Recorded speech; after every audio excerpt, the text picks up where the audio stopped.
देश में पहली बार महाभारत का एक अनूठा समागम देखने को मिल रहा है। झीलों के शहर भोपाल की भारत भवन में आयोजित इस 9 दिवसीय आयोजन में महाभारत को एक नए और व्यापक दृष्टिकोण के साथ प्रस्तुत किया जा रहा है।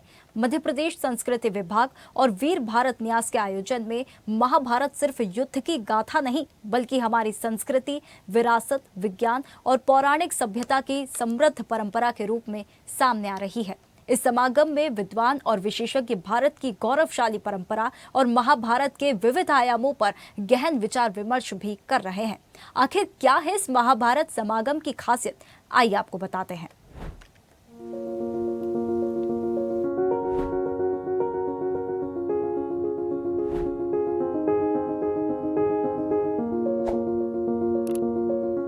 सभ्यताओं के संघर्ष एवं औदार्य की महागाथा पर केंद्रित महाभारत समागम में हमारी पौराणिक संस्कृति और महाभारत काल में भारत की प्रगति, विज्ञान और इन्वेंशंस को अलग अंदाज में पेश किया गया है।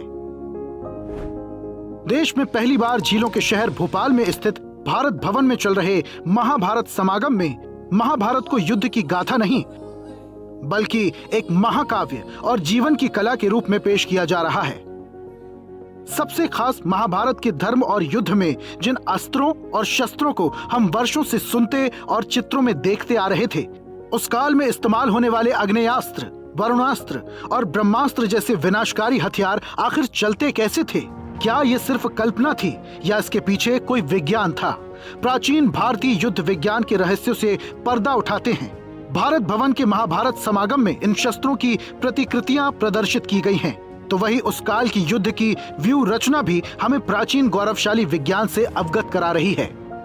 जब महाभारत की अक्षौणी सेना की बात करते हैं तो 18 अक्षौणी सेना ने लड़ी। एक अक्षौणी सेना में 2.5 लाख से अधिक सैनिक होते थे और 50 लाख लोगों ने लड़ी। तो हमारे लिए ये बड़ा चैलेंज था कि 50 लाखों में 50,000 तो योद्धा भी रहे होंगे, तो कैसे हम उनको करें रिप्रेजेंट। तो हमने उन खास 100 लोगों को चुना, उनके हथियारों को चुना और उसको यहाँ प्रदर्शित किया है।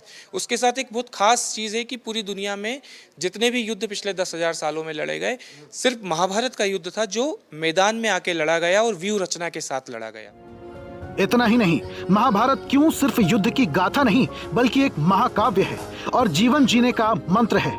इस पर गोष्ठियों के साथ ही विचार विमर्श और संवाद के कार्यक्रम भी आयोजित किए जा रहे हैं। इसी कड़ी में भारत भवन के अंतरंग सभागार में वैश्विक सभ्यताओं के संघर्ष एवं औदार्य अंतर्गत भारत होने का अर्थ विषय पर परिचर्चा का आयोजन किया गया, जहां अलग अलग क्षेत्रों के विशेषज्ञों ने भारत होने का अर्थ और महाभारत के एक अलग ही स्वरूप पर विस्तार से प्रकाश डाला।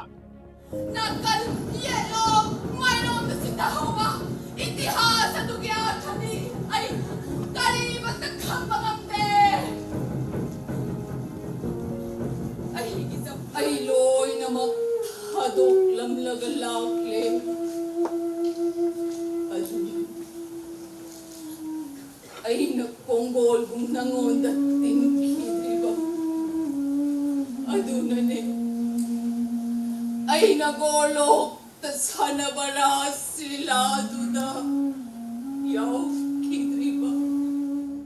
इस परिचर्चा में वीर भारत न्यास के न्यासी सचिव श्रीराम तिवारी ने कहा, 21वीं सदी अपने सबसे कठिन समय में है, जब दुनिया के आधे से ज्यादा देश अपनी इस फलती फूलती मुस्कुराती दुनिया को ही मिटा देने पर आमादा हैं। तब आप सब साथी इस खूबसूरत विकास की अनंत संभावनाओं और कविता से भरी पूरी दुनिया को बचाने के लिए अपनी अपनी बित्ता सी कोशिश के लिए आ जुटे हैं।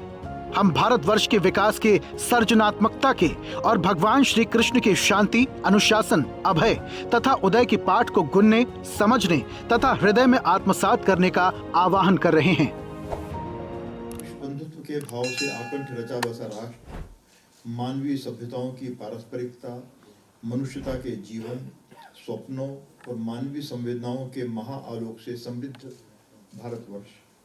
यदि हमारी सभ्यता ने युगावतार श्री कृष्ण के संदेश को पूर्ण रूपेण स्वीकार किया होता, अहंकार, राज्य लिप्सा और शक्ति के मद तथा युद्ध को अपनी मानसिकता बनाकर महाभारत के विनाश पर्व को अंगीकार नहीं किया होता, तो भारतवर्ष की शक्ति, सामर्थ्य, उत्कर्ष की कहानी कुछ और ही होती। कार्यक्रम में सुप्रसिद्ध फिल्म एक्टर, थिएटर आर्टिस्ट और डायरेक्टर राजेंद्र गुप्ता ने कहा, महाभारत के युद्ध से हम सीखने की बात तो करते हैं, लेकिन क्या हम सीख रहे हैं, ये बड़ा सवाल है।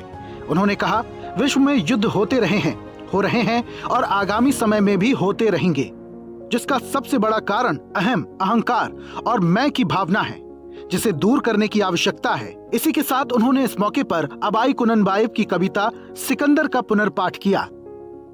आखिर सिकंदर को भी माननी पड़े अरस्तु की बात। उसने आदेश दिया तराजू को बीच में रखने का। कितने ही डाले गए सोने और चांदी के सिक्के, मगर पलड़ा फिर भी भारी रहा छोटी सी हड्डी का। तुम्हें अच्छा लगता है सुनना प्रशंसा मूर्खों के मुंह से, चाटुकारों की भीड़ से चाहते हो हर वक्त घिरे रहना, पर एक कदम उससे दूर हुए नहीं कि हंसने लगेंगे वो ही, कहेंगे ये तो बेईमान है जन्म से ही। परिचर्चा में माखनलाल विश्वविद्यालय के कुलगुरु विजय मनोहर तिवारी ने कहा कि आज समाज में मौजूद बौद्धिक शकुनी और मंत्रा से हमें बचना होगा। महाभारत हमें क्या नहीं करना है और क्या करना है, ये दोनों सिखाती है। एक शकुनी है एक किरदार जो महाभारत में, और महाभारत को पूरा प्रवोक करने वाला, उकसाने वाला उस पूरी टकराव को। और महाभारत कोई दो राष्ट्रों की लड़ाई नहीं है, दो देशों के बीच में हो रहा कोई महायुद्ध नहीं है, वो एक ही परिवार की झगड़ा है, एक ही परिवार का झगड़ा है, जो अंत में इस बात पे टिकता है कि 1 इंच भी जमीन का टुकड़ा में देने के लिए तैयार नहीं। तो ये जो लालच की अति है, किसी भी समय हो वो नहीं होना चाहिए, ये हमारी लर्निंग है। वहीं परिचर्चा में प्रसिद्ध चिकित्सक डॉक्टर राजेश शर्मा ने कहा, महाभारत और रामायण सिर्फ ग्रंथ नहीं, बल्कि हमारे ज्ञान, विज्ञान और परंपरा की बहुमूल्य देन है। उन्होंने कहा, महाभारत हमें अहम, मैं और इस भौतिकवाद की चाह से दूर होकर हमें प्रकाश की ओर जाने की राह दिखाती है। जितना हम डरते हैं, जितना मैं को पकड़ते हैं, जितना मैं को मजबूत कर लेते हैं, और महाभारत में क्या है, मैं है, जुए में मैं जीत जाऊं, मेरे को इतनी जमीन मिल जाए, मेरे को इतना से चीजें मिल जाए, इस मैं से दूर होना ही आध्यात्मिकता है। केवल और केवल अपने आप को भूलना आध्यात्मिकता है। महाभारत में जितनी चीजें हैं सब मैं से आधारित है। परिचर्चा में डॉक्टर बसंत शिंदे, डॉक्टर सीताराम दुबे, डॉक्टर शिवाकांत बाजपेयी, दीपाली पडवाडकर, शैलेंद्र शर्मा ने भी अपने विचार व्यक्त किए।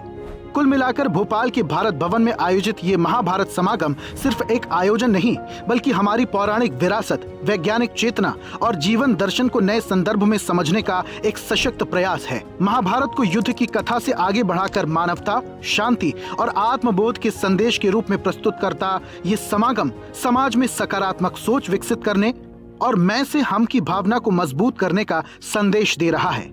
यही संदेश भारत को एक बार फिर सर्वे भवन्तु सुखिनः के पथ पर अग्रसर कर विश्व गुरु बनने की दिशा में प्रेरित करता है। ताज़ा खबरों के लिए लाइक, फॉलो और यूट्यूब पर सब्सक्राइब कर बेल आइकन दबाएं। साथ ही हर अपडेट के लिए विजिट करें swedeshlive.com।